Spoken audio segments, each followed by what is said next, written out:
Hello friends, welcome to மாங்கனி சமையல். இன்னைக்கு நம்ம மாங்கனி சமையல்ல இட்லி தோசைக்கெல்லாம் தொட்டுக்கிறதுக்கு ஒரு அட்டகாசமான சைடு டிஷ் கத்திரிக்காய் கடையல் எப்படி பண்றதுன்னு பார்க்கலாம். இதை கத்திரிக்காய் கடையல், கத்திரிக்காய் பஜ்ஜி, கத்திரிக்காய் சட்னி அப்படின்னு கூட சொல்லுவாங்க. சூடா இட்லி தோசை கூடையெல்லாம் சாப்பிடும்போது செம்ம டேஸ்டியா இருக்கும். குயிக்கா ஒரு 10 நிமிஷத்துல செஞ்சு முடிச்சிடலாம். சரி வாங்க, இப்ப கத்திரிக்காய் கடையல் எப்படி பண்றதுன்னு பார்க்கலாம். கத்திரிக்காய் கடையல் பண்றதுக்கு ஃபர்ஸ்ட் ஒரு குக்கர்ல 2 டேபிள் ஸ்பூன் எண்ணெய் சேர்த்து சூடுபடுத்திடுங்க. எண்ணெய் சூடானதும் 1/2 டீஸ்பூன் கடுகு உளுத்தம்பருப்பு சேர்த்துடலாம். கடுகு பொரிஞ்சதும் கொஞ்சம் கருவேப்பிலை, கூடவே பொடியா கட் பண்ண 1/2 கப் சின்ன வெங்காயம். சின்ன வெங்காயம் இல்லை அப்படின்னா அதுக்கு பதில் பெரிய வெங்காயம் கூட சேர்த்துக்கோங்க. இது கூட 4 பல் பூண்டு, 2 காஞ்ச மிளகாய் சேர்த்துட்டு வெங்காயத்தை லைட்டா வதக்கிடுங்க. வெங்காயம் ரொம்ப வதங்க வேண்டியதில்லை, ஓரளவுக்கு வதங்கிச்சுனாலே போதும். இப்போ வெங்காயம் நல்லா வதங்கிடுச்சு. இது கூட 1/4 கிலோ கத்தரிக்காய் நல்லா நீளமாக கட் பண்ணி கலர் மாறிடாமல் இருக்கிறதுக்காக தண்ணியில் போட்டு வச்சிருக்கேன். அதை உள்ள சேர்த்துடலாம். கத்திரிக்காயை ரொம்பவே மெலிசா கட் பண்ண வேண்டியது கிடையாது. நம்ம 4 விசில் குக்கரில் வேக வச்சு எடுக்க போகிறோம். அதனால கொஞ்சம் பெருசாகவே கட் பண்ணி சேர்த்துக்கோங்க. கத்திரிக்காவை உள்ள சேர்த்துட்டு ஒரு 5 நிமிஷத்துக்கு இதை நல்லா வதக்கிடுங்க.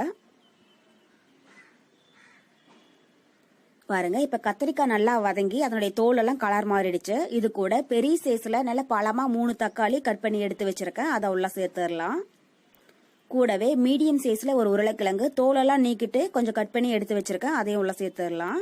உங்களுக்கு உருளைக்கிழங்கு வேண்டாம் அப்படின்னு நினைச்சீங்கன்னா அதுக்கு பதில் 2 டேபிள் ஸ்பூன் அளவுக்கு துவரம் பருப்பு கூட சேர்த்துக்கோங்க. அதுவும் டேஸ்ட் ரொம்பவே சூப்பரா இருக்கும். ஃபர்ஸ்ட் கத்திரிக்காயை வதக்கிட்டு அதுக்கப்புறமா தக்காளியும் உருளைக்கிழங்கும் சேர்த்துக்கோங்க. ஏன்னா நம்ம தக்காளி சேர்த்துட்டு கத்திரிக்காய் சேர்த்துறோம்னா அது வந்து நல்லா வதங்காது, வேகிறதுக்கும் ரொம்ப லேட் ஆகும். இப்போ தக்காளியும் நல்லா சாஃப்டா வதங்கிடுச்சு.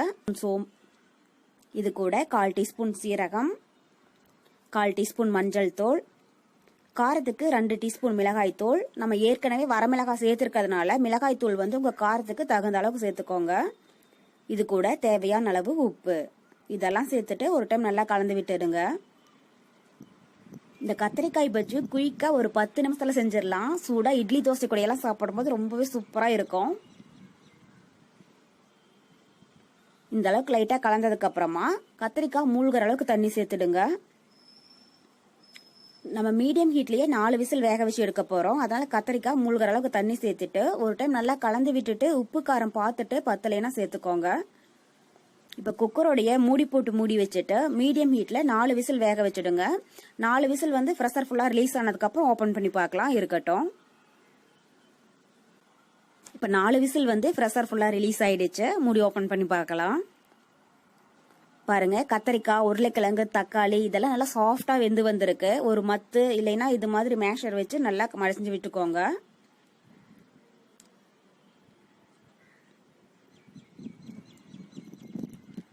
இந்த கத்திரிக்காய் கடையில் வந்து ரொம்பவே தண்ணியாவும் இருக்கக்கூடாது, ரொம்ப திக்காவும் இருக்கக்கூடாது. ஒருவேளை ரொம்ப திக்கா இருந்துச்சுன்னா கொஞ்சமா தண்ணி சேர்த்து ஒரு கொதி கொதிக்க விட்டுடுங்க. இது வந்து எனக்கு கரெக்டா இருக்கு. பாருங்க, இந்த அளவுக்கு இருக்கிற மாதிரி பாத்துக்கோங்க. கடைசியா பொடி பொடியா கட் பண்ண கொஞ்சம் மல்லி இலை தூவி விட்டுறலாம். அவ்வளவுதான். நமக்கு இப்போ ரொம்பவே டேஸ்டியான கத்திரிக்காய் கடையல் ரொம்ப சூப்பரா தயாராயிடுச்சு. கண்டிப்பா நீங்களும் இந்த ரெசிபியை வீட்டுல ட்ரை பண்ணி பார்த்துட்டு எப்படி இருக்குன்னு கமெண்ட் பாக்ஸ்ல சொல்லுங்க. என்னுடைய இந்த ரெசிபி வீடியோ உங்களுக்கு பிடிச்சிருந்தா மாங்கனி சமையலுக்கு சப்ஸ்கிரைப் பண்ணுங்க. நன்றி.